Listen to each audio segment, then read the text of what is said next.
guessing you designed it. I did. Yeah. Yeah. What made you choose the square option? A couple things. I wanted to be able to put it in your back pocket. Uh-huh. So, Just like that. Yeah. Yeah. it'll fit most jeans. Yeah. Or in your side bag. Or Yeah, whatever. and people don't really. People are opposed to a lot of paper these days, right? Yeah. And it perceives to be less wasteful, I think, to some people, smaller. What's funny is, people talk about graphic design, but a lot of graphic design is formatting.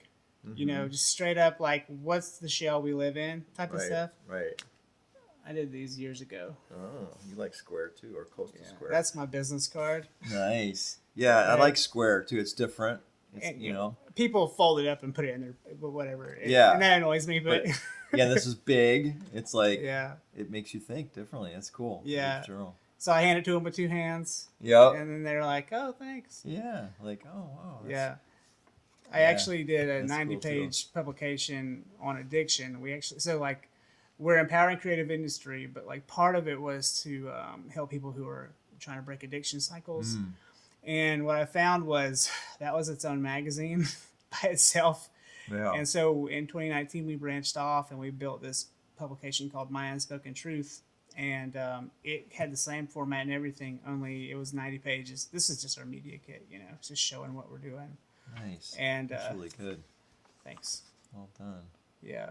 Some people have fallen off since, but we've retained most of our writers and stuff. Everybody's got their own life to live. And the problem that we've run into with journalism proper, like the written word, is people don't read anymore. No, they really don't. And so getting people to, sign up for a magazine subscription, whether online or not, was very daunting. And honestly, I kind of had to go back to the drawing board. And that's what this is, right? The podcast is where people are. Yeah, that's where everybody is. They may only have 10 minutes to read, but they'll have 3 hours to listen. I know, isn't it something? Yeah. I know. Yeah, I've been doing more of that too. I mean, I listen to a lot of podcasts, especially when I'm driving. And yeah, this is good. That was the magazine that branched out. And actually, it has its own feet now. A lot of people write in their own testimonials and stuff, so it kind of feels like, what was that darling or dear Abby? It's kind of like that. Right. People write in their horror stories for addiction. Yeah. A lot of the people are, they're suffering from the, I don't know what you call it, just like the after effects of someone else's addiction. So we've already started.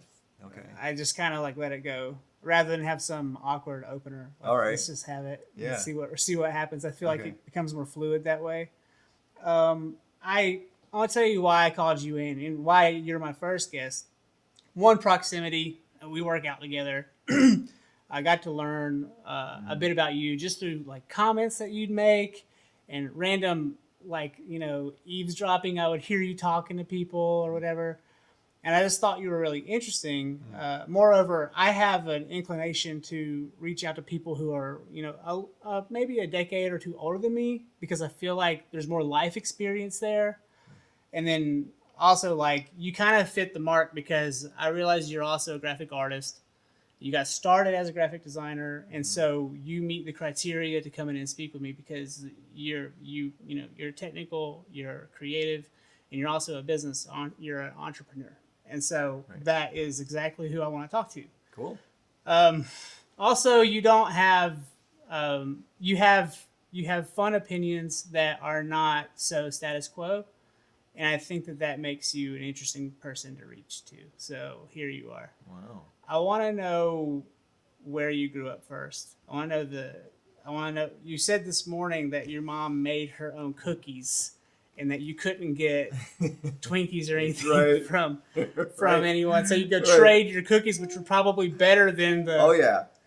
I didn't know that at the time, right? Yeah. I and traded my oatmeal cookies, homemade oatmeal cookies. So you moved here from Illinois, Chicago area. Is that where you grew up, or? Yeah, Chicago suburbs. So you were there your whole life then? Pretty much. I mean, there was a few years I was living in Wisconsin, and then I went to school in downstate Illinois. Okay. But otherwise, Chicago area. And so, but another thing that lured me to you was you were extremely well traveled.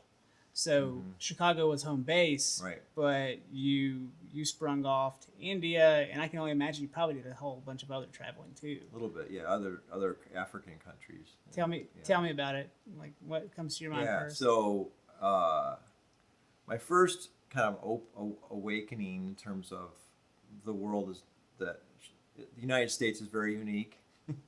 Was when I went to just Juarez, Mexico for 5 days. Sure, that was eye opening. Same for just me. Over the border, but then a few years later, I went to Ethiopia and Kenya, and that was a whole nother level of exposure to the world and particularly extreme poverty and injustice. So it was in the slum of Nairobi that really gripped me and put me on the path I'm on now. Okay. And then I went to India soon after that. And so a big mark for your business is, you're helping to, let's say, expunge slavery. Like this is what you hope to do. That's a real dry way of saying it, right. I guess. Right. But you're trying to eradicate slavery of all kinds, not just child sex trafficking, but there's all sorts of there's a spectrum of indenturement, right? There's a huge spectrum. Yeah. I mean, even in this country and the things that are happening politically, I feel like they're slowly taking small freedoms away from us.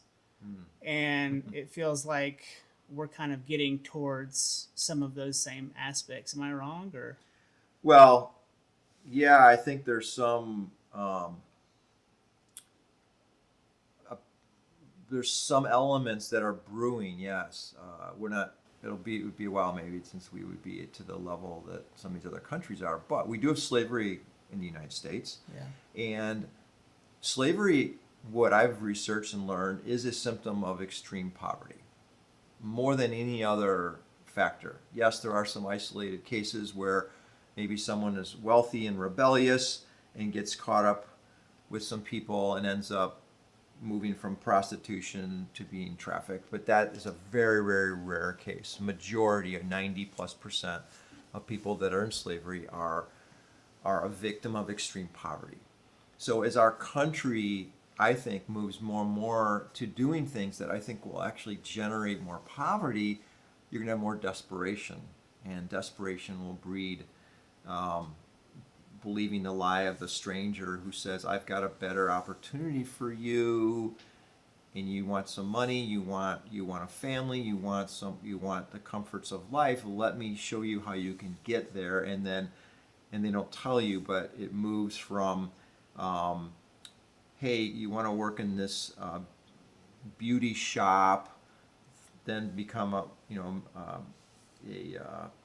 someone that does massages, etc., and then say, hey, you want to make some real money.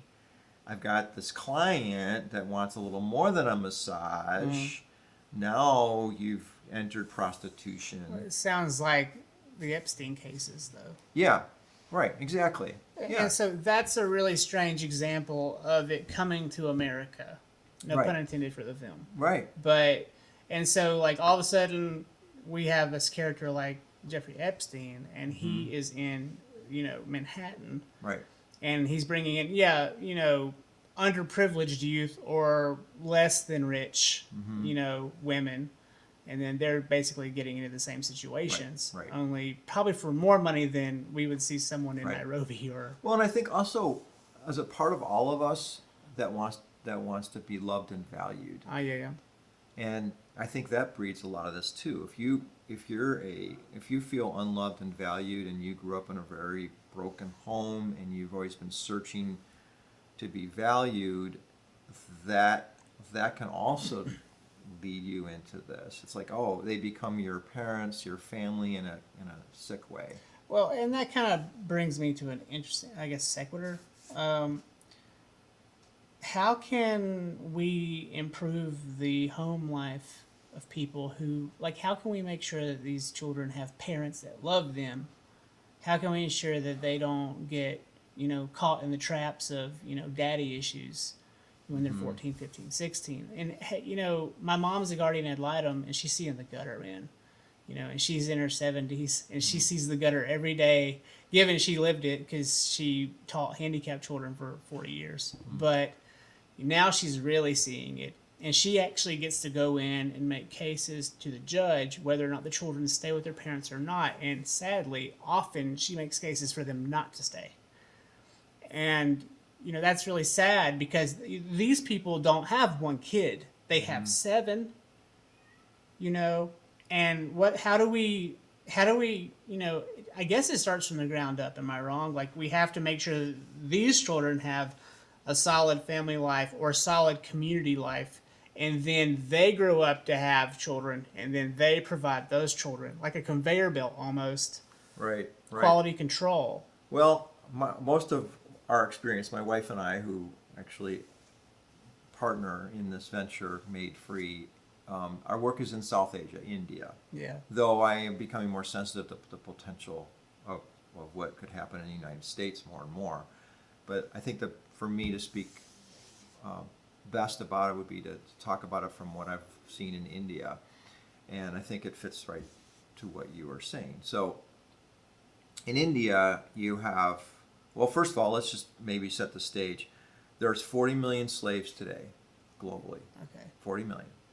More than ever in history. Out of now, what, 9 billion? Yeah, roughly, right. Okay. Which yeah. sounds like 10%, Yeah. probably 1%, but Yeah. I don't know. But Yeah. it's still a lot of people. Well, it is. And in India, there's 1.3 billion people. Okay. Okay. And out of that 40 million, 40% is in India alone. That's weird. 40%, over 18 million. What's creating that to be the case there? Yeah. Outside of the fact that India is a really big country, I think that plays a role. Am I right? Well, sort of. I think the biggest driver, though, is the extreme poverty and the caste system. So India, by and large, practices, it's been a tradition for a long time, the caste system. And you have different castes, and you if you're in a low caste or a non-caste, which is below the lowest caste, the untouchables, you are considered less valuable.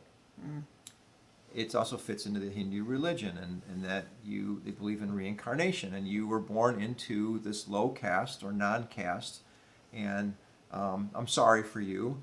You're not a higher caste like a Brahmin, like me, let's say, and unfortunately, because you're in this low caste, you get the crummy jobs or you don't get jobs. And so you're in this destitute poverty scenario, and there's about 300 million people in India that fit that destitute size. Aren't there, correct me if I'm wrong, please, aren't there beliefs that, like, so if you come into that lowest non-caste, before that, in your previous life, you were some form of animal? Or some form of I don't know. dung beetle, or yeah, it's a good point. It was Good explained point. to me one time when I was a teenager, and this is all I got. And so like it starts out, you're a dung beetle, and then you evolve again into another animal, but then you're a human, but then after that you become a cow. Gosh, I don't know. I haven't really studied that. I know, yeah, they believe that that. I'm infatuated with those things. Yeah, I don't know enough about that part of it. I just know that from the human side, that if you're in a low caste, then you are less fortunate, and that drives this slavery scenario. So I'll explain the typical sequence. So you're a Dalit, which is the lowest caste, let's say, and as a Dalit, you work really hard all day, and you might get the equivalent of $2 a day for a 12-hour day doing a very nasty job. Makes me feel bad when I complain about 75 an hour. Yeah. Right. Yeah. Now the money means a little bit more in India, but not much. And so you're a Dalit, you're 12 hours a day, you don't get good nourishment, you're tired, you're hungry, you may have had to walk a couple miles to that job, or be in a crowded bus or something, or ride a bike, or whatever. And so you maybe have a 14-hour day, let's say, when it's all said and done. Yeah. You don't have any time for anything else in your life, and you're not well nourished, and you're desperate. So a stranger comes along and says, hey, you've had a really crummy day. I can imagine you probably work here, blah, blah, blah. That's really unfortunate. I started a new company. if you want a job, we've got a great paying job, why don't you come with me, only to be put in a van and tricked and sold to a brothel if you're a young girl down at the next village or the next, somewhere downstate. Yeah. And now you are trapped in sex prostitution. You can't get out. That is a very typical scenario. And typically when this happens, are these women? I doubt it happens to men as often, but when these women get caught in this situation, Men are pretty common for men, but it's more of the labor side. I got you. Yeah. But with the women, like, does this happen because their families just aren't intact, or does it happen even if they have a good family? It can happen even if they have a good family, particularly if you're a girl, because if you're a Dalit and you're a girl, and in India, boys are valued more than girls. So you get two strikes against you. You're poor and you're female. So it could be, in some scenarios, it's really sad to even fathom this, but mom and dad, have children, they can't feed them all. And dad gets approached by another man, says, hey, I've got an opportunity for your daughter, and I could take care of her. And the dad thinks that may not be true, but I want to believe it's true. Yeah. And this man says, yeah, let me take care of your daughter. And he gives his daughter away, basically into slavery. I don't know how that's even a thing. Yeah, it's hard to even fathom, but that happens. So, and then the reason, part of the reason we're in the fashion space is that one of the fastest industries in South Asia is the fashion and apparel industry. 1 in 6 people work in the fashion industry in some capacity in the world today. It's a very huge employment base or workforce category. Okay. So if you're in India and you're working in a fashion factory, even if you're making the minimum legal wage, okay? What is the minimum wage there? It depends on the state, depends on this town, but the average legal minimum wage in South Asia, which also includes Bangladesh, is about $1.90 a day. It doesn't sound like they can live off that. They though. can't. And How is that? it's how is ironic. Another side fact of this is that the World Bank, who studies poverty and studies the world in this sense, they believe that we're going to end poverty. They used to say by 2025, but I think they've adjusted their numbers. Yeah. It's not going to happen. But they would say these things like a few years ago that we're going to end poverty in 2025 through aid. That people would just donate more and give more. If countries and individuals would just give more to foundations and give more, if governments would just fund more, then we're going to aid our way out of poverty. Well, here's the truth that they seem to forget or don't pay attention to, is that the average legal minimum wage in South Asia, the most impoverished region of the world, okay, is at their level of poverty. They define poverty as $1.90 a day, the World Bank. If you were to adjust those rates for what they'd be making in American dollars here, if they worked here, what would that be? Like, how much would they make here per hour? We'd have to call it per hour. Yeah, it's hard to give you a hard number, Would it be like $8 an but hour? the livable wage is about $8 a day in India. Yeah. Okay, now What would a livable wage in America be? that's a great question. Do you think it's 15? It's Or do you think it's 20? I'm not an authority on that. I haven't studied it. Well, I But just want to ask though. Like, Yeah. You're a really healthy guy. You go to the store. I bet you buy really good greens and you eat really well. If you were to be able to do it on bare basic salary, how much would you Yeah. need to eat healthy and to get all the things for your life that you needed to be a good human? What would you need per hour? I really don't know, but I will say this, that I think in America we have kind of an abundance mentality, and I think we can get to a point where we think we need a lot of things that we really don't. Yeah. I mean, so in India, going back to India, for them, if they can make $8 a day, they're very happy with that. And now that's a very simple lifestyle. They live in a very simple home. Maybe it's a 2-room stone block building, but they have shelter. It's a solid building. They can eat healthy food. their kids can go to school, even though the school's free, they can't get there if they're working. So a lot of poor families in India, the kids don't go to school because their parents make the kids work to help out with the family to make money, so they don't go to school. But if mom or dad, or both, are making, say, $8 a day, kids don't need to work. They can go to school. They can also get to the hospital if they need, or get medical attention if they need it. Now, is All medical, that. is healthcare free there? It is, but it's not very good. So the private versus public is a very different thing. Do me a favor and scoot up a little bit. I worry that we're too far from the mic. I don't know. I gotta get these. I'm either going to get the table lowered or I'm going to get your chair raised. Yeah. I'm still working on Maybe I it. can raise the chair. Nope. It's You've as already far as done it that. goes. I've tried. I might give you a seat cushion like a little kid. I don't know. Get you up a little bit. I just want to make sure. Yeah. Okay, so now this number $8 a day. I've listened to a podcast with you, and I believe that's what is that the rate you're paying the people that you've hired in the country? Yeah, and on average, they're making about $8 a day, and they work an 8-hour day in a very clean, safe environment. They also get cared for. They provides food. Some of our teams are actually giving money to the equivalent of a 401k for them.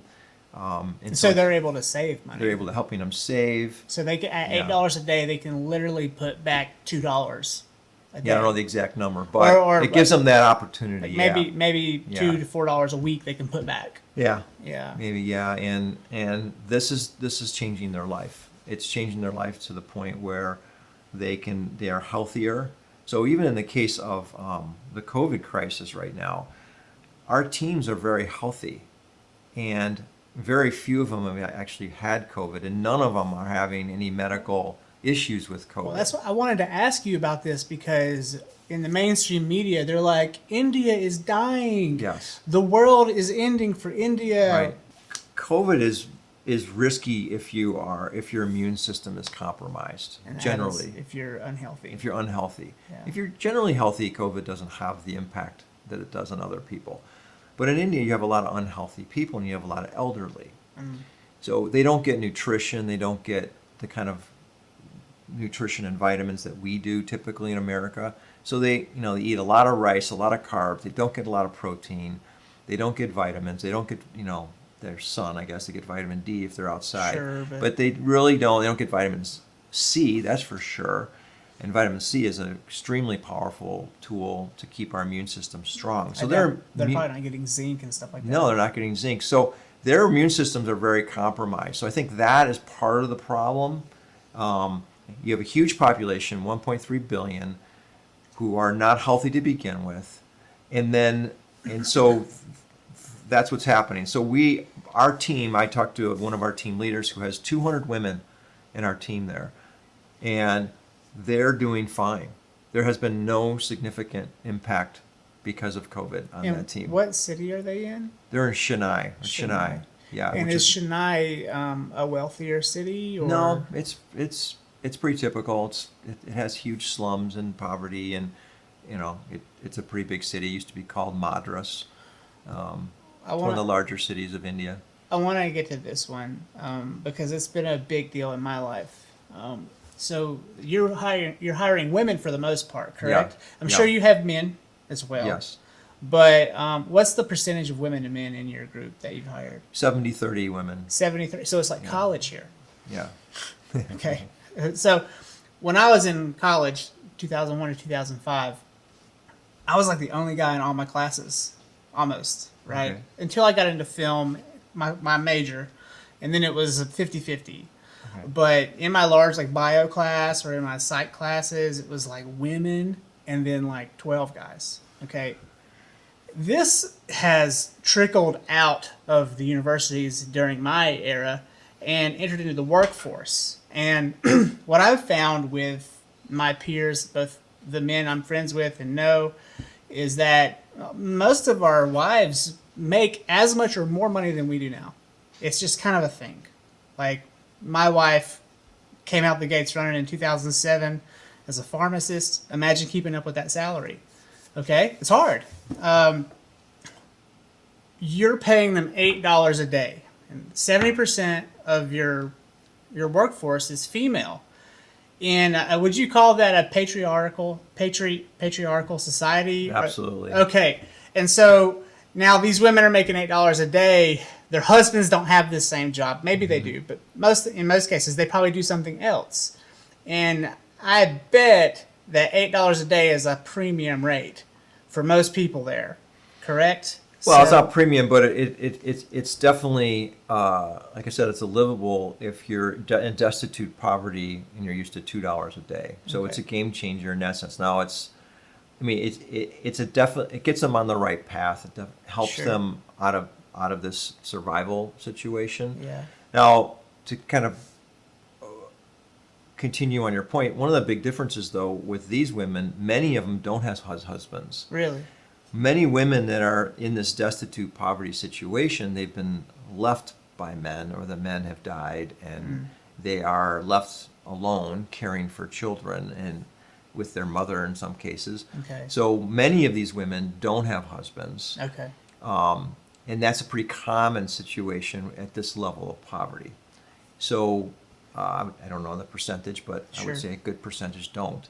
So but it is a game changer. You're right. I think that's what you're alluding to, is that in India, this is very unusual. In fact, we go to our teams and we say to them, we need to provide more jobs for women. And they point, but we have some pretty highly technical products. Some of our products require higher skills than women are used to. And the men usually get the higher skilled jobs, especially when you work with leather. And we do a lot of work with leather. And so what we have to encourage is our team leaders and the owners of our teams, the owners of the companies, that you need to train women to have higher skills. And they're like, that's not what normally we do. And we say we know, but this is what we require. I like that. And what's cool is that two of our teams are led by women, that the management team are female, which is very unusual. One is actually owned by a woman.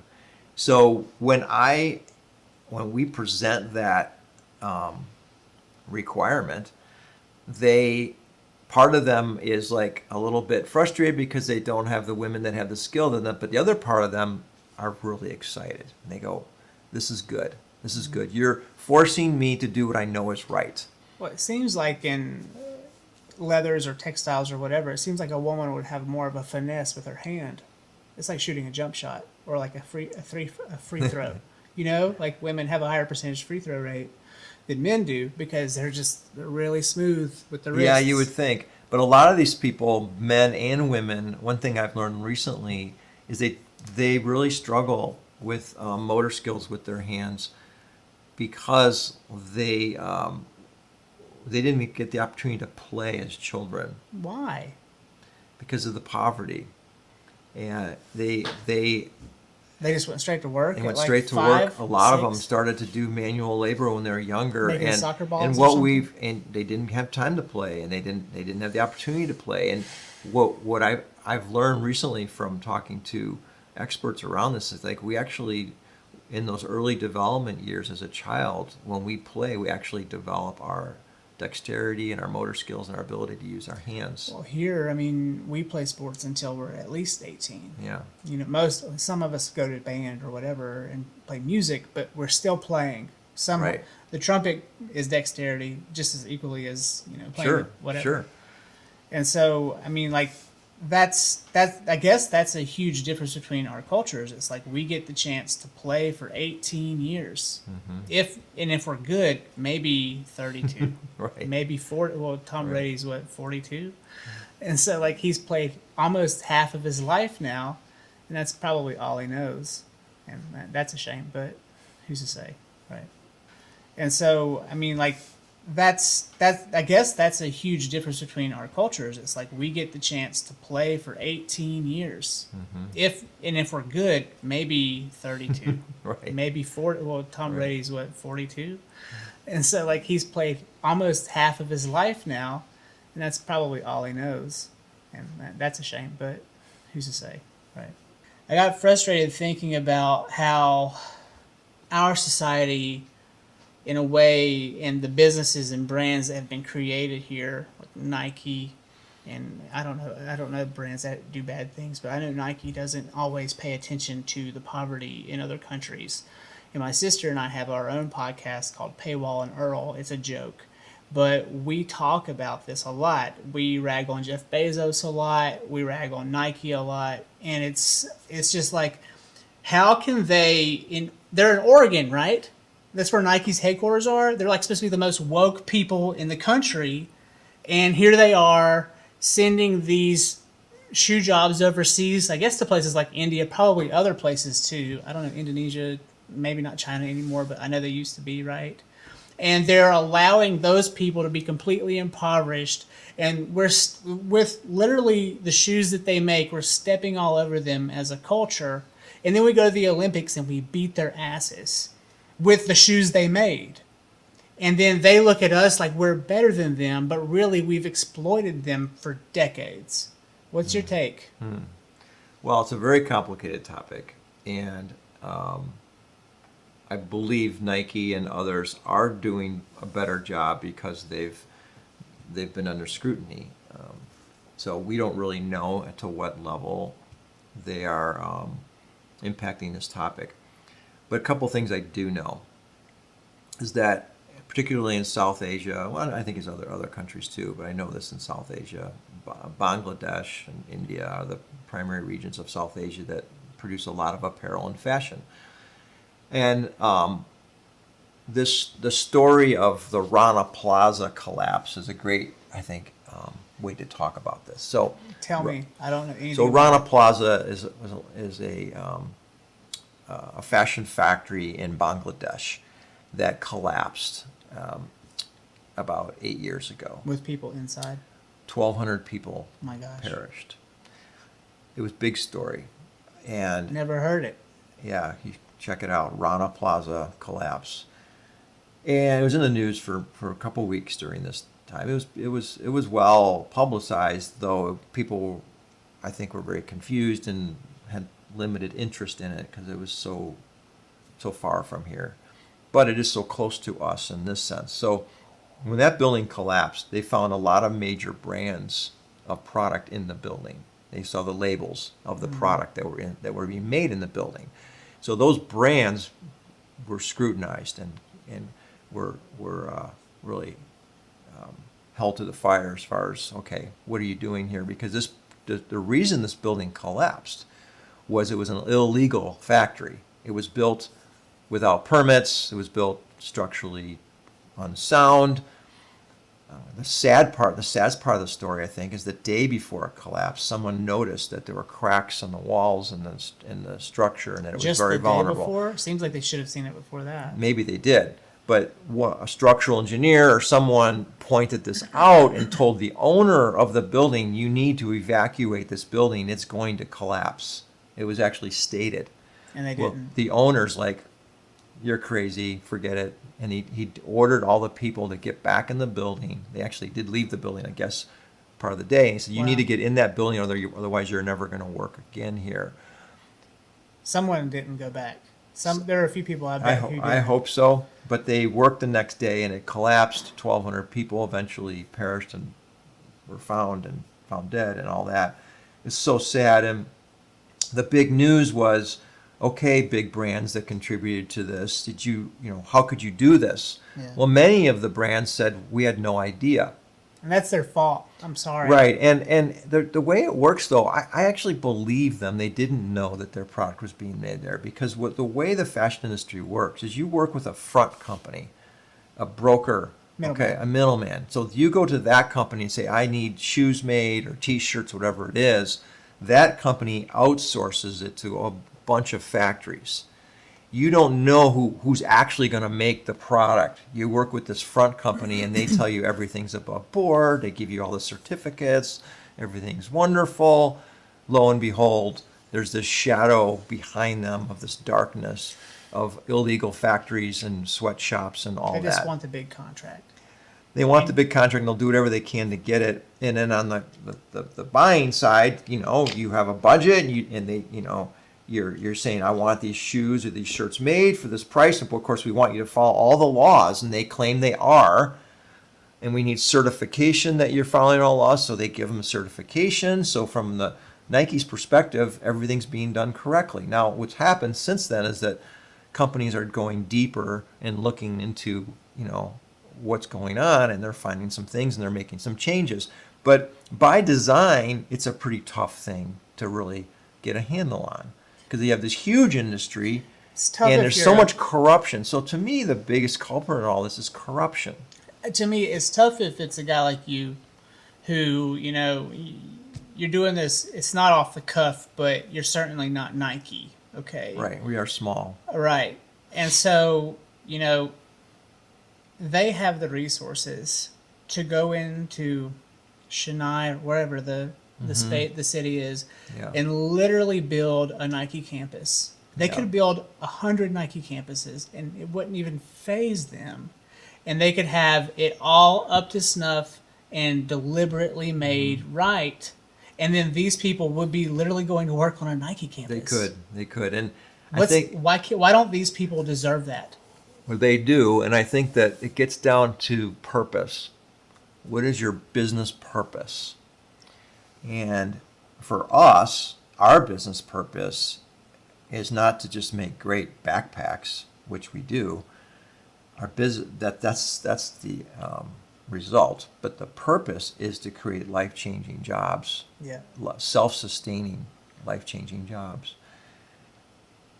Now, we know that if we want to create more jobs, we have to make a product that people will buy, and it has to be market competitive, and all the things that go into a good brand. We have to have all that, not because we want to be this great brand that sells a lot of backpacks to make a lot of money. No, we want to be this great brand because if the brand is good and people want it and follow it, we'll create more life-changing jobs. So the core DNA of our company is self-sustaining, life-changing jobs for the most vulnerable. Now, if you went to any major fashion label, you'd say, what is your purpose?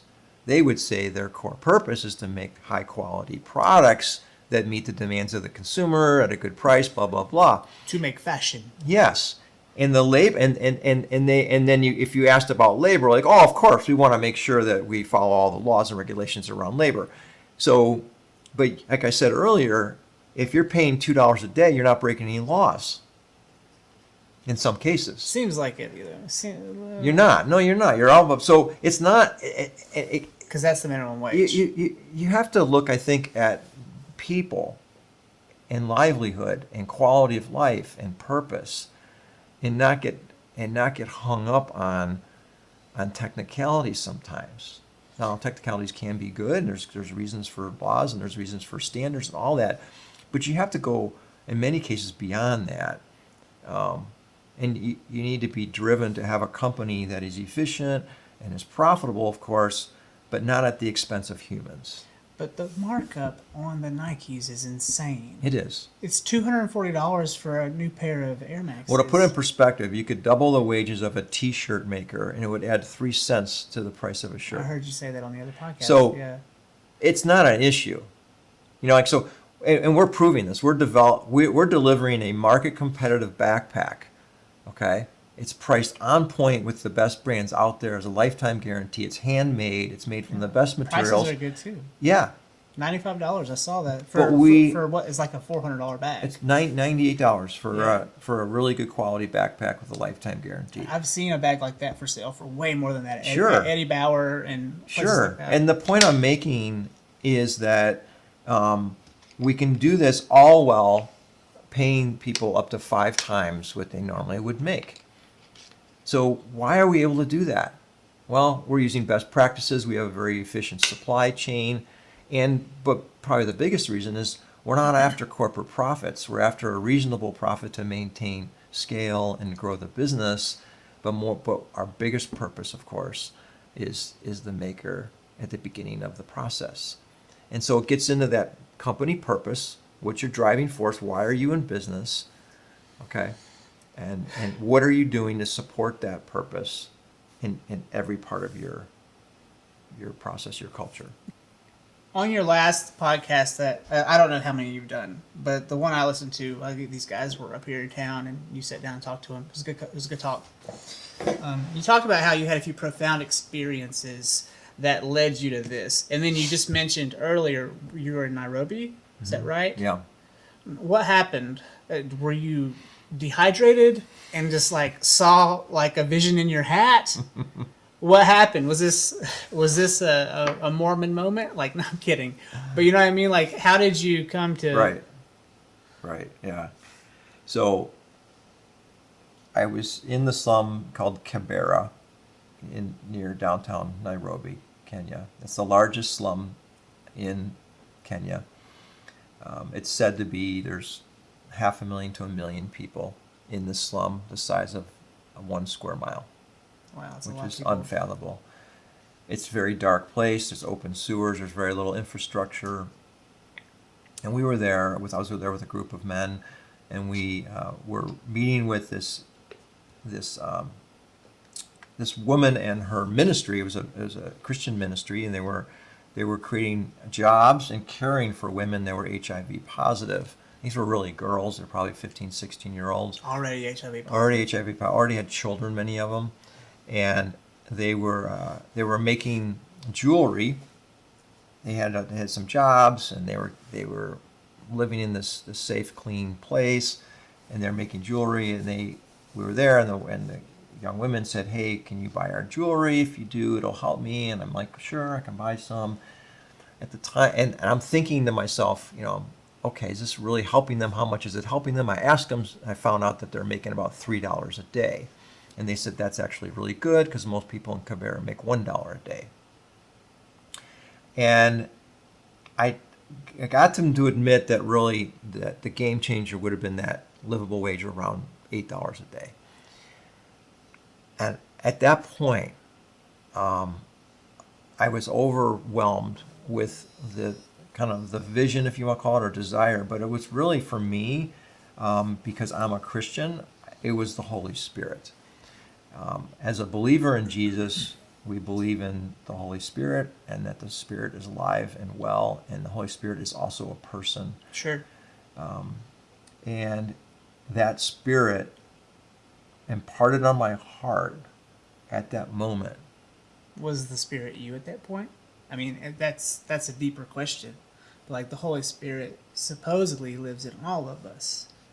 And it rises in us. It only lives in you if you invite it to. Sure. So, and so the Spirit made it really clear to me that I could be used as an instrument to help these women, and I didn't know how exactly, but I wanted to. I had this deep desire, like, wow, what if I could be a part of helping to create jobs for women like this to make $8 a day? And what if we could do something in the fashion industry that engaged the largest generation in history, which is the Millennials, who were very much, this was 10, 11 years ago, who were very much showing their interest in cause purchasing, wanting to change the world, having impact, justice, things like that. So, and I had been studying this topic prior to this trip. For the year or two prior to that, I've been reading books, and I've been getting to know this generation, and I saw trends. I saw trends that were different. I saw that millennials were willing to support a brand if they thought it was going to help make the world a better place. Yeah. So I was overwhelmed with this feeling of what if, and I need to do something. Came back, shared my desire with family and friends, and then eventually my wife Catherine, who became a part of this early on in the development of the business. And it became very clear that we were to start this business. Well, it seems like a no-brainer. Like it seems like it came to you like that, but like after the fact, you're like, duh. Like that's what to me doing. To me it was a no-brainer. Well, do you have children? I do. You do? Yeah. They're millennials, I guess. Yes, I have two millennials. So one they're Gen Z. in your ear. Yeah, all exactly, day. and they helped drive some of this. So they came to me and said, hey, Dad, have you heard about Tom's shoes? I remember I got on the wave too. I bought a few. They And, only lasted like 3 weeks. and I but I was wore 'em. intrigued by them, and they inspired me. And Blake, the founder, has done some great things. Yeah. Though at the time, and this has changed since then, at the time, a well-intentioned humanitarian brand was actually doing, there were some unintended consequences to this that really troubled me. And that was that this buy one, give one model, which is alive and well today. There's many buy one, give one models, right? You buy this, and then for every one you buy, we'll give the same item or something similar to someone in need. Mm-hmm. As great as that sounds, it's only dealing with a very small part of the problem. Yes, people need shoes in poor countries. You could argue that's an important thing. Okay. Yeah. But is there another way to get them shoes? So, for example, in Cabrera, the slum, I asked the woman that was in charge, I said, have you ever heard of Tom's Shoes? And she said, yes, they sell those here. And she was disgusted. Why? And I started to think about it, and it all made sense. So Tom's does these large shoe drops in a village, a poor village. They drop 10,000 pairs of shoes and for children in the village so they could have shoes. Kids come rushing, they do a video, beautiful video thing about it and all that. Kids go home to their poor slum village. Shoes last 2 weeks. No, they don't even last 2 minutes. Because what happens is the shoes get taken from the mom and dad and they go sell them in the market for food. Rude. So think about it. But I empathize with the parents. So you haven't had a good meal in weeks and you're starving. Shoes is last on the list. Yeah, they're just barefoot. They're desperate. And I don't think we in the United States, many of us, there are some, but many people in the United States don't understand what destitute poverty is. I don't understand it. I don't. And I've seen it, but I still don't completely, I can't appreciate it personally. I haven't had that life. I haven't, I go 24 hours if I don't eat, and I'm just a mess. I can't imagine going multiple days and not having good food too. So the shoes aren't really benefiting the kids. You might as well just give them a meal, because that's essentially what they become. But the story gets worse, because the local shoemaker in the village who could maybe make some shoes now can't make shoes. He's out of business. Yeah. Or she's out of business. And there's this fear in the village of the next Tom's shoe drop. Can you imagine being that shoemaker? Yeah. What am I going to do? So the example I give is like, oh, free stuff is good, huh? Yeah, you think giving away free stuff to people in need is good? Yes. Okay. How about this? Let's say that you've worked so hard and you have this little cafe in downtown Black Mountain, which we are in right now, right?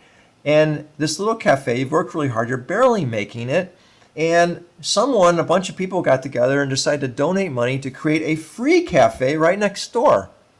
It has the same thing that you have, but everything's free. How would you feel about that? I'll be happy about it.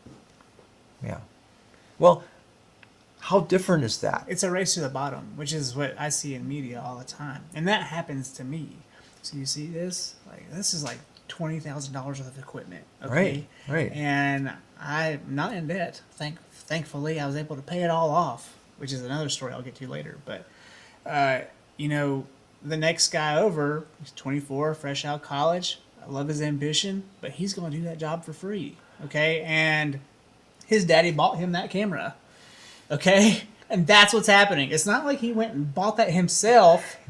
His dad bought it, or he found a way to collect some money off grandma or whoever. Right. And it's I say this to people all the time, when I'm teaching classes or something. I'm like, it's not just about who you know, it's about what you have. Mm-hmm. And if someone has, if an 18-year-old has this camera, and unfortunately the Gen Zs are really good on a computer, and they can learn editing skills off the cuff, and they can edit right off their phone and make a video. If they know how to get that footage onto this, they're golden. Okay, and it's not that hard to do anymore. So, I think you make a good point, and I think what we have to remember is work is good.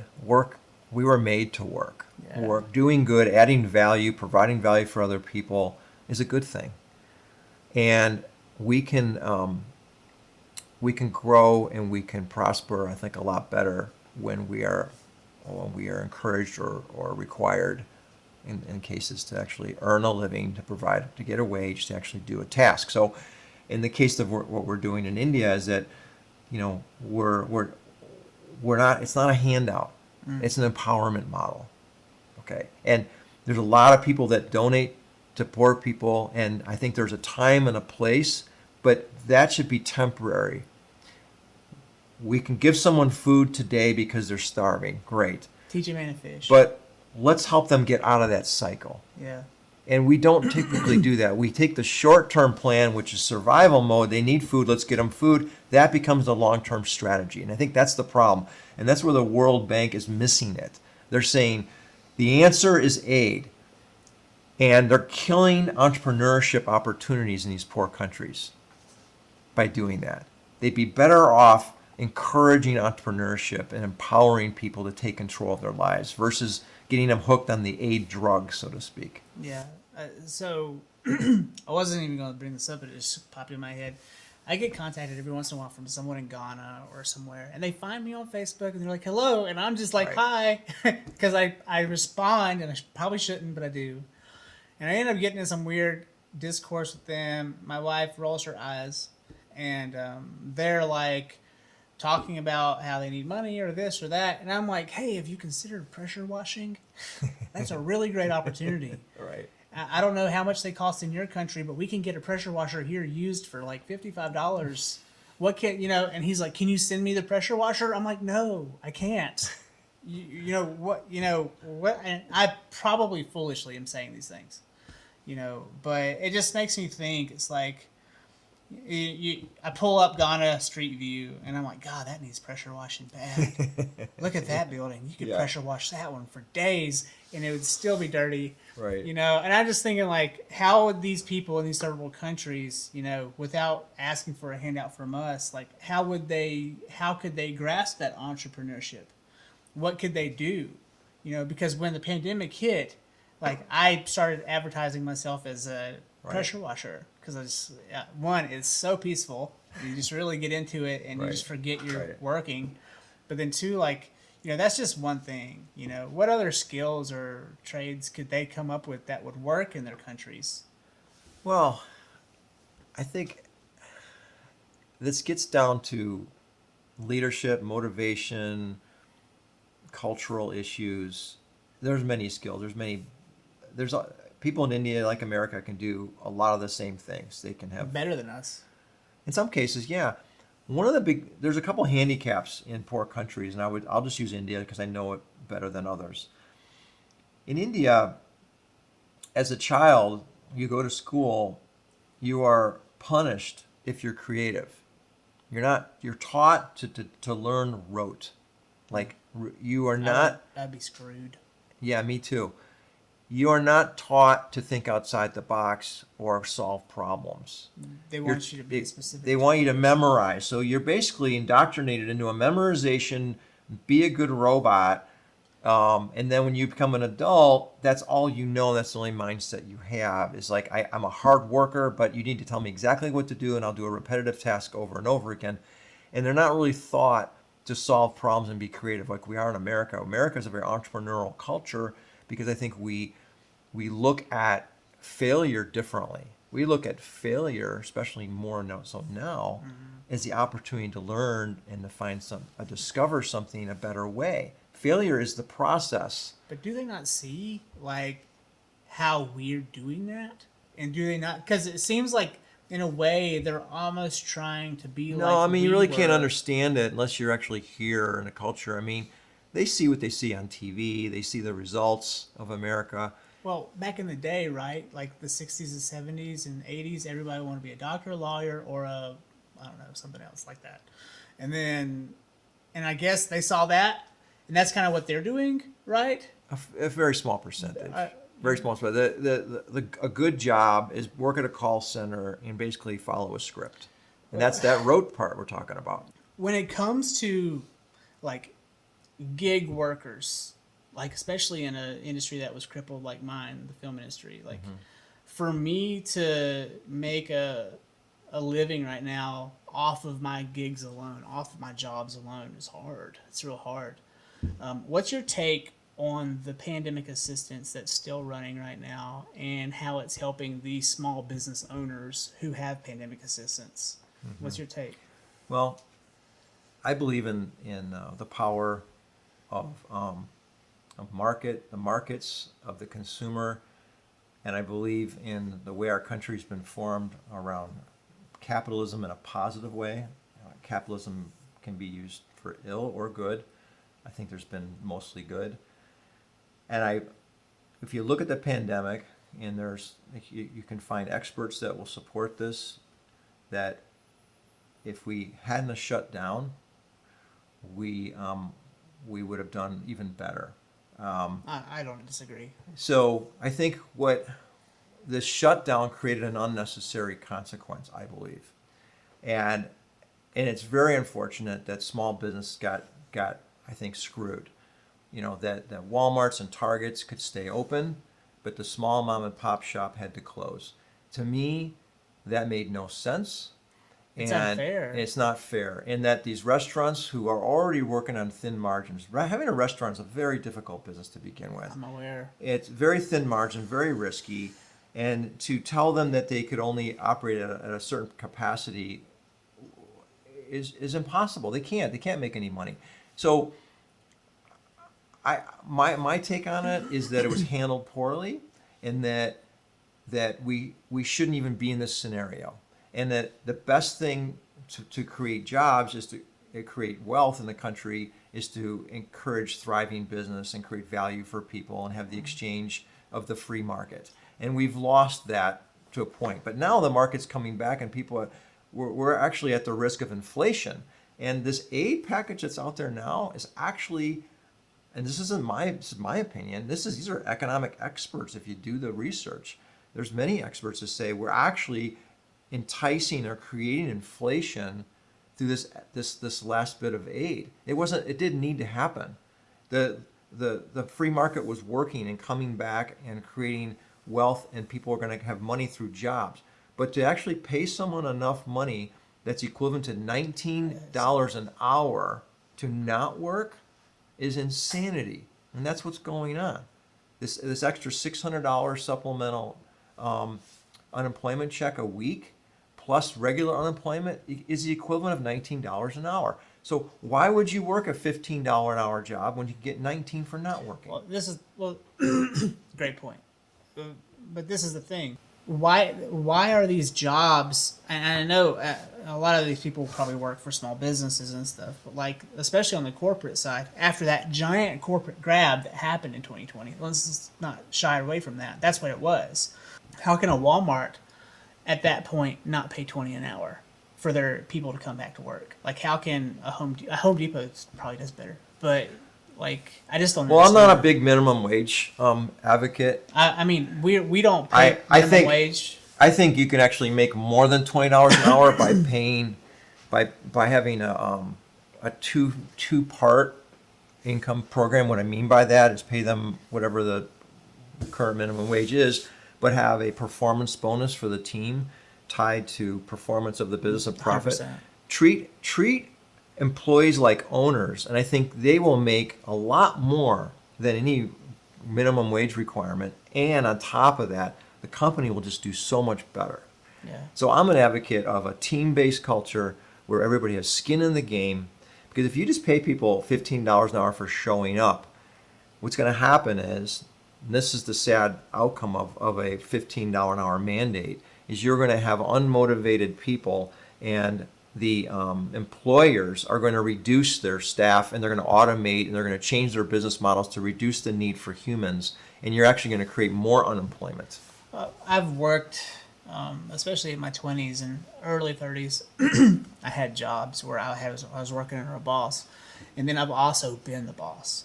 And one thing that I noticed happened when I became a boss was they very quickly will write you off as an idiot. Like, if they think that, whatever, for whatever reason, some of them just have malicious intent. Some employees just don't do what they're supposed to.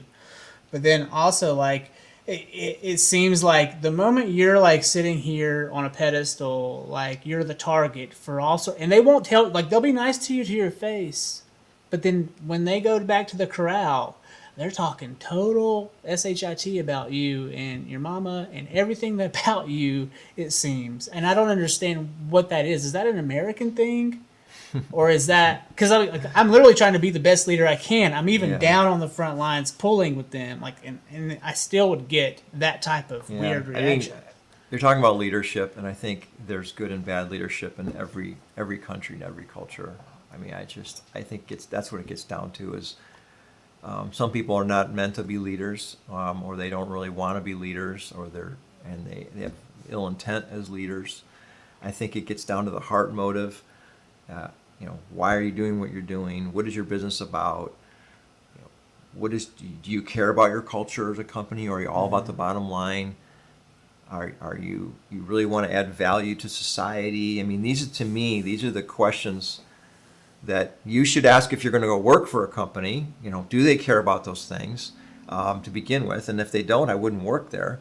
But the ones that, if you look, there are maybe some minor exceptions, but for the most part, if you look at super successful companies today that have been there for the long haul, they typically have a really good culture and they care about their people. And the ones that all they care about is the bottom line and they don't value their employees, they have really high turnover. They have poor customer service typically. And at the end of the day, they don't really survive the years that a long-range company does. If you look at some of you look at Chick-fil-A, for example. They have an amazing culture. Sure do. They care for their people. They value people more than their product and more than their business. And it shows. But they get a lot of heat in the press because they're a conservative group. Sure they do. But their employees are more motivated. They get paid well. Mm-hmm. The customer experience is one of the best. They keep a higher level of employee too. Absolutely. I was just there yesterday and I was like, gosh, she's sharp. Yeah. Just one of the girls in the line. They value their employees, so they train them well, they lead them well, and they're the fastest growing company in that category. And the chicken's just okay. I mean, it's good, but it's not Bojangles, okay? Like, it's not as good, I'm just getting to know Bojangles. I can't sure. say. You're not from here. It's fine. I get it. I don't know, but it's strange. I want to, touching on millennials, and I guess they're Gen Zs. The people who are working at Chick-fil-A now are probably Gen Z. But it's both. Yeah. So you have $2 who are millennials. I'm a Xennial. I'm like, they call me a geriatric millennial now. You're Zennial. You're an older millennial. Yeah, I'm at 82, like 82, right there. Yeah. So you're a Zennial. My wife actually got her PhD in studying generational differences, and particularly millennials and leadership. So she helps me with this. It's really interesting. I want to hear your feedback more on millennials, but the question I have for you is like, how different are millennials in America versus millennials in India, for example? I don't know. I'm speculating here. I don't really know this topic in depth, but if you just look at cultural differences, I think so. Millennials are very empowered here, and in India, getting back to this culture of very patriarchal, males are more important than females. Don't think out the box. Don't be creative. So millennials are encouraged and rewarded for being creative, I would say, in the United States. Big time. Versus India, no one, very few people are creativity is not recognized. See, millennials are rewarded by each other on Instagram now, here. Whereas I don't know if they're on Instagram or another version of that in India. Yeah, social media is big in India. It is. Okay. Yeah. But like, we're getting a lot of pats on the back just from our peers now, and that's enough for some people. I mean, when you're a 25-year-old female and you have 82,000 followers because you're pretty, like, or because you're funny, like that's and it happens really quickly for them. True. And so I don't know, but I really wanted to figure out, like, one thing about millennials here is they're very rebellious. And they don't really, like, they'll literally write you off right away. Like, if they feel like if they think you're a boomer, or like if they think you're of the old style. In the caste systems there, is that respect, like, expected and given equally there, or are the millennials there as equal? I don't know what the right word is, but just like, That's a really good point. So yes, India's different and it's very patriarchal, but also elders are respected more, and it is cultural. So that's a really really good point. That is different. do the elders deserve the respect? Is it that level? Are they really good elders? I don't don't know? know. Okay. Who knows? But by default, the culture would say you need to respect your elders, and I think that's a very admirable and a very positive thing about India is that they do value tradition, family, and your parents. Okay, they get respected, and I see that, and I think we've missed a lot of that in this country. Yeah. Well, back to the employee conversation. Like when I wasn't even like a boss. I was just like a assistant manager at I worked at Canyons Resort. I wasn't even an assistant manager there. I was just kind of like an older person working there. Like the 22 to 25-year-olds coming in, like they were just so rude and like standoffish and cocky, I guess. And I was sure I was cocky too, but like it's like, hey, like, if you use this lens instead of that lens, you're gonna get a better shot. And they're like, I don't care, I know what I'm doing. Like that type of attitude. And it's like there's not a lot of like I didn't understand where that was coming from, because when I came through, respect gets respect, and I didn't find myself telling people off a lot as a kid. Maybe a few times, but Yeah, you're as a Gen Xer almost, you're an older millennial. You have maybe some Gen X tendencies, and then even more so in my generation, the baby boomer generation. It's not acceptable to speak your mind or disagree with someone that was older to you. You just by default yeah, would defer to them, and you wouldn't necessarily disagree outwardly with them, especially in front of other people.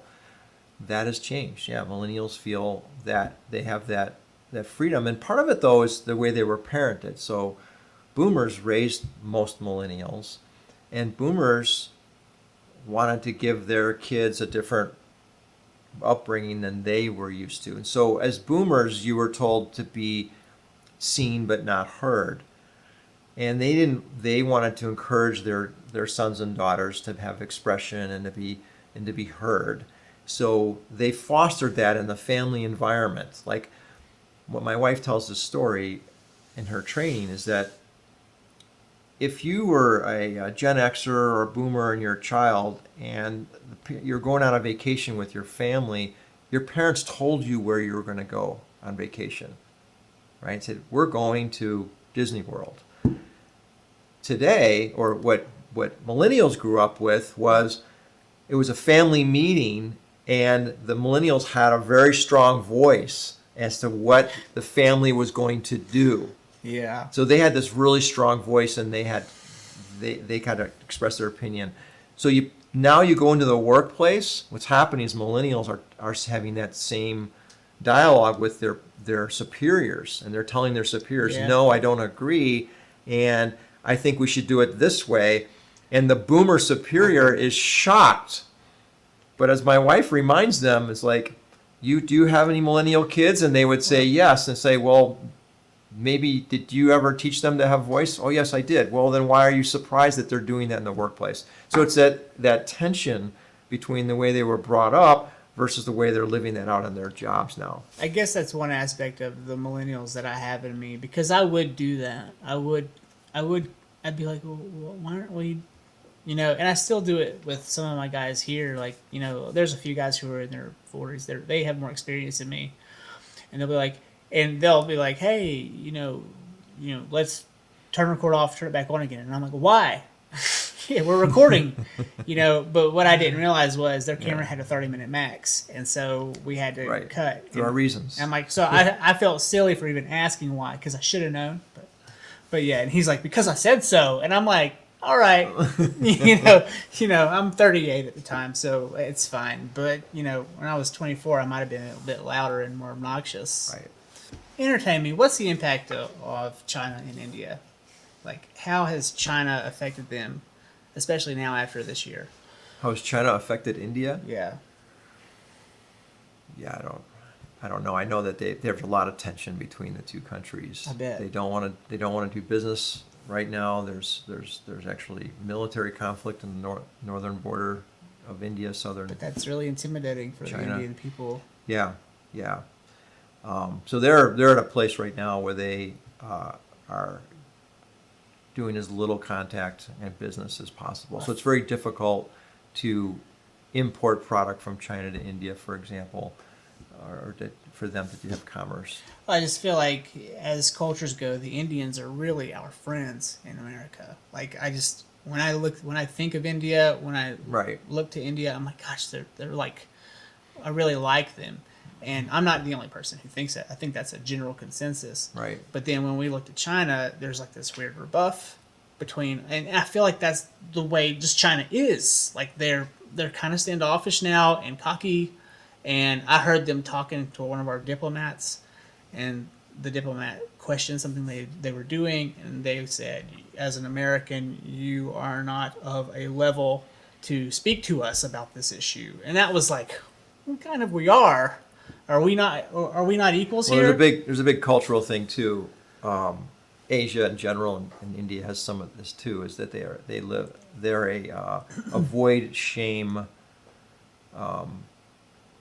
and maintain honor culture. Well, we just kind of let the shame wash all over us. Right. Apparently. We inherited a lot of our European cultural attributes where we can speak our mind, and that disagreement isn't necessarily a bad thing. It's okay to be flawed. It's okay Right. to fail. It's okay. So, but in India and China too, but it's more about maintaining your honor and avoiding shame. So they don't ever typically publicly admit they make mistakes, because if they admit they make a mistake, then they receive shame. How do you avoid shame when all you do is copy other people's work? They probably would define it differently than that. What do they call it? I don't know. I mean, to me, that's like Improvement, I've been. refinement, I just remember being like a third grader. replication. I've been a third grader, fourth grader, even like all the way up in high school, and I remember just like copying off somebody's paper, and then feeling like a total piece of shit after it, because I didn't really get the grade, Right. and they're all about their grades in those countries, okay, and then they get all the way to the finish line to where they're grown adults, and then their governments are stealing our intellectual property, Right. and we're supposed to be the stupid ones. Right. But if we're stupid, why are they copying us? Why aren't we the ones copying their paper? Any thoughts? Yeah. Yeah. They're not, again, I think China's similar to India in terms of they're not very creative. They're hardworking. They have a strong work ethic, but they're not very creative. So America has built its existence on creativity and entrepreneurship, and my hope and prayer is that we don't lose that, but there's trends that are saying we will, and that really disturbs me. What are your hopes for the future of our species? We're at the we're lining the rope now. We're finishing up. What do you think? Well, Not just America, but like humans. all of us. My hope is that we can be more humble and realize that we need each other and we need to be in community. And my hope is that we really live out the true definition of love. There's so much hatred going on right now and division. And I feel like we've lost the ability to agree to disagree and still maintain relationship. And my hope and prayer is that we can get back as a country to a place where we can actually have healthy disagreement and debate without it jeopardizing our care or love for each other. And that has to happen through dialogue with love. Love is the motivator, and caring for people. And I feel like we're losing that, and that really concerns me. So my hope is that reverses itself. How can we organize ourselves better to create these opportunities for growth? Well, I think it's back to the mindset. Again, it's like what's your heart motive? Why why would you want to get together? And if you're getting together to antagonize or to make someone bad, you're not going to foster that. So before we can move forward, we have to agree on what our motivation is. And we have to, and if we're motivated by hatred, then we're not going to get anywhere. We need to be motivated by love and the desire to care for people. Mm-hmm. Yeah. Outside of our own selves. Outside of ourselves, yes, absolutely. What have you done, or what can someone do to work closely with other like-minded people? How do you find those other people who are like you? Well, I think one way is to do what you enjoy. Spend time during the day doing what you enjoy, but don't do it alone either. Find ways to do what you enjoy with other people. Like 6 a.m. workouts. Like 6 a.m. workouts. We wouldn't have known each other No. if we didn't go to, because we both value getting up at 5 o'clock and going to work out. No, you're an older guy. Do you get up earlier, or do you just get up at 5:30 and hit I get up at 5:15, have coffee and some vitamin C and an energy bar, and you and just hit it? and drive there. Sometimes I'm up at 4 and I'm sitting in Indian style staring at that screen. Like I can't sleep. But Yeah, I get up as late as possible. But my point is that you do what you love with other people, and you, of course, by nature, you will align yourself and meet other people that maybe share some of the same interests as you do. And I think that's a really good way to meet people in community. And I think in the last year and a half, we've lost some of that. These lockdowns have caused a lot of depression. They've caused a lot of lack of community. And community is one of the most important things we do for our health. Mm-hmm. It actually feeds our health. Our immune system gets better when we're engaging with others. no, also Okay. you're exchanging germs. In a good way. Yeah. In a good way. We need bacteria. We need germs for our bodies to be strong and healthy. That's another thing that, you can over sanitize, literally. Mm-hmm. You can, Especially here. You can over sanitize your skin and your body with sanitizer to the point where your body is more vulnerable to good bacteria. At the same time, you can sanitize your mind to the point where you've lost the ability to be creative and think. Yeah. All right. If you could go back to when you were 16 and stare yourself in the face, what would you say to yourself? I wish I had more confidence then that I would go for what I really believed in, regardless of what other people thought. Mm.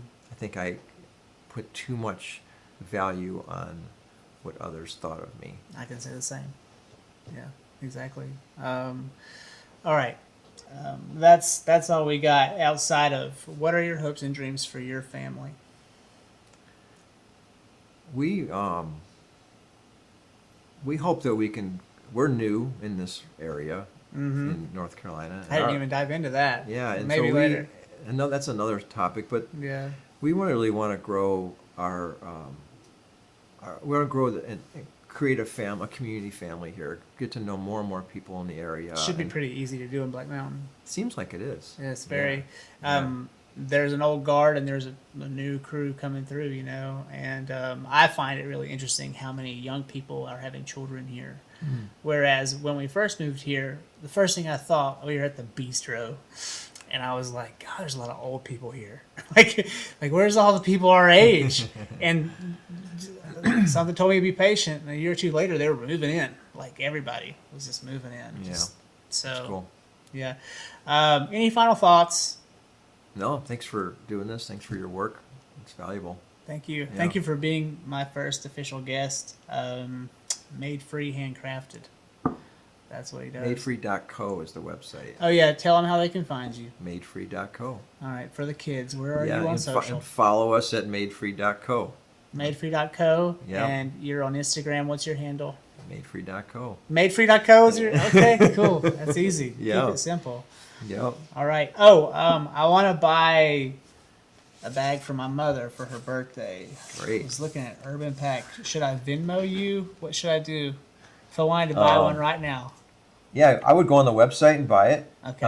What's the shirt? You could I could enter your credit card in right now on my phone, but you could go on the website. There's free shipping, so you wouldn't pay shipping buy on the website, and then I will bring it and deliver it to you. At workout. What's the next turnaround? workout. Oh, well, since you're delivering it. But what's the Yeah. typical turnaround on a So bag? we ship out within typically 48 hours. We ship out. What's your basement look like? Bags everywhere? You got tons of product? Or We have a variety of storage areas. And so you're shipping them Outside. yourself. It's going Some straight- of it. Some of it we have fulfilled by other locations. Yeah. Okay, cool.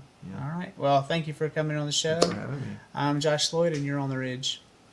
Thanks. Shaking hands, yeah? Cool. Cool.